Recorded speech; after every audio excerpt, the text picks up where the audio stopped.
5 روز پہلے میں نے معروف برطانوی سیاستداں اسٹیفن ہاکنگ کے انتقال کی خبر ایک ٹی وی چینل کے نیوز بلیٹن میں سنی تو مجھے نیوز اینکر پہ اس لیے غصہ نہیں آیا کیونکہ اسے بھی یقین نہیں ہوگا کہ سیاستداں کے علاوہ کسی سائنسداں کی موت بھی نیوز ہیڈ لائن ہو سکتی ہے، لہٰذا اس نے اپنے تئیں تصحیح کر کے سائنسداں کی جگہ سیاستداں پڑھ دیا ہوگا۔ لیکن اسی روز کراچی پریس کلب میں ایک نوجوان صحافی نے اسٹیفن ہاکنگ کی زندگی کو ایک جملے میں سمو کے طوطے اڑا دیے۔ میں نے سنا ہے کہ وہ خدا کا منکر تھا، اس لیے اللہ نے اسے نشان عبرت بنا دیا، ایک انگلی بھی نہ ہلا سکتا تھا، زندگی بھر ویل چیئر پہ رہا۔ میں نے پوچھا، علامہ خادم حسین رضوی ویل چیئر پہ کیوں ہیں؟ کہنے لگا، میں ملحد اسٹیفن ہاکنگ کی بات کر رہا ہوں۔ خود اسٹیفن ہاکنگ کو بھی اپنے یا اپنے طبیعیاتی و فلکیاتی کام کی پذیرائی کے بارے میں کبھی کوئی خوش فہمی نہیں رہی۔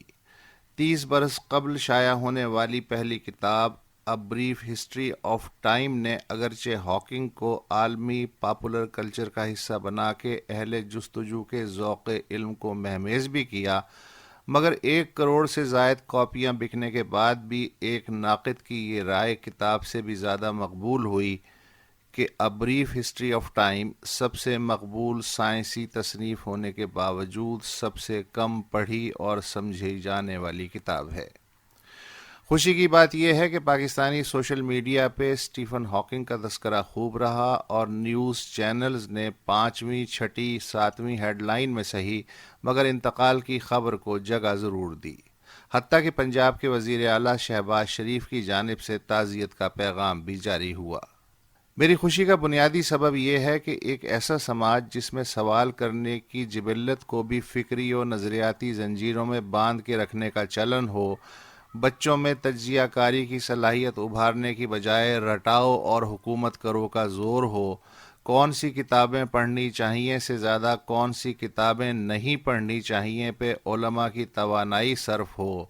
ریاست کو جو بحث، ادب، زبان، کلچر، عقیدہ ناپسند ہو اسے پسند کرنا تخریب کاری و غداری کے حاشیے میں لا سکتا ہو،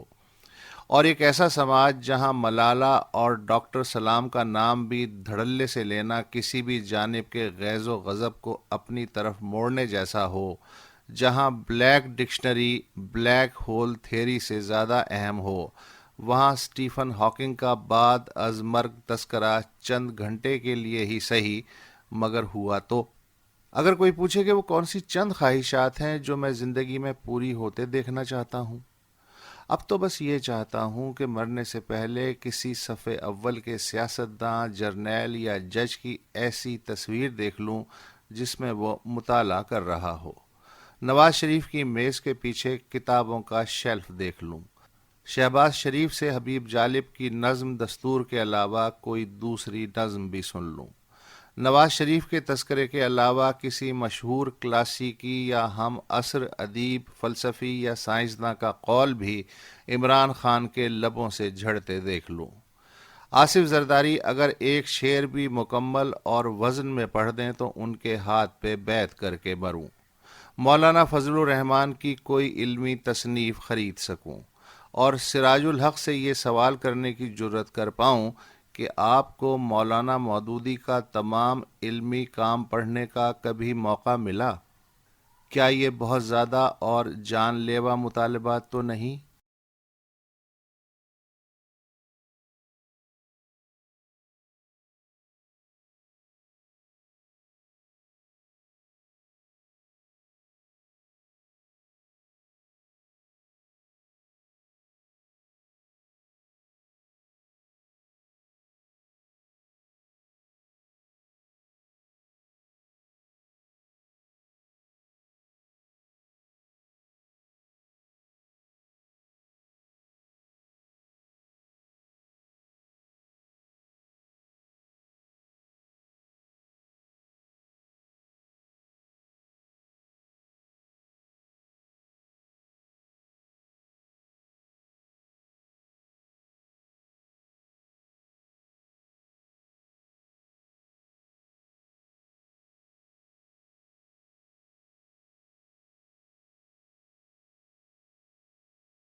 بعد روز روز بدلتے سعودی موقف سے امریکہ کو خاصی پریشانی ہے، مگر اس سے بھی زیادہ پریشانی یہ ہے کہ کانگریس کوئی ایسی حرکت نہ کر دے کہ $110 ارب کا دفاعی سودا ہی منسوخ ہو جائے۔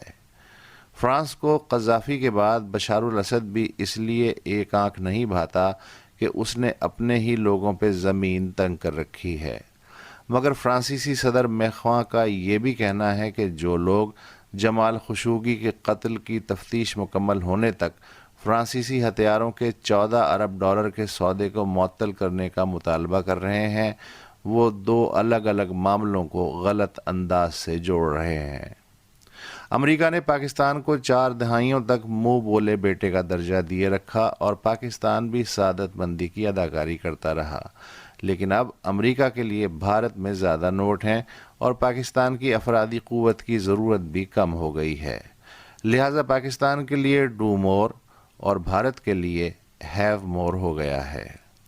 کل تک سوویت یونین پاکستان کے لیے بنیادی بقائی خطرہ تھا اور پاکستان سوویت یونین کی نگاہ میں سامراجی کٹ پتلی تھا۔ آج امریکہ پاکستان کی لاگ بک میں ایک خود غرض طاقت اور روس ایک اہم ہمسایہ ہے جس سے اچھے تعلقات دو طرفہ مفاد میں ہیں۔ 50 اور 60 کی دہائی تک پاکستان اور ایران جڑواں بھائی تھے، 70 کی دہائی سے سعودی عرب بڑا بھائی ہے۔ قصہ مختصر، اس دنیا میں وہی روزن تعلق کارآمد ہے جو مفاداتی اینٹوں کو دھندے کے سیمنٹ سے جوڑ کے اٹھایا جائے، باقی سب کہانی ہے، بھوت ووت ہے، وہم ہے۔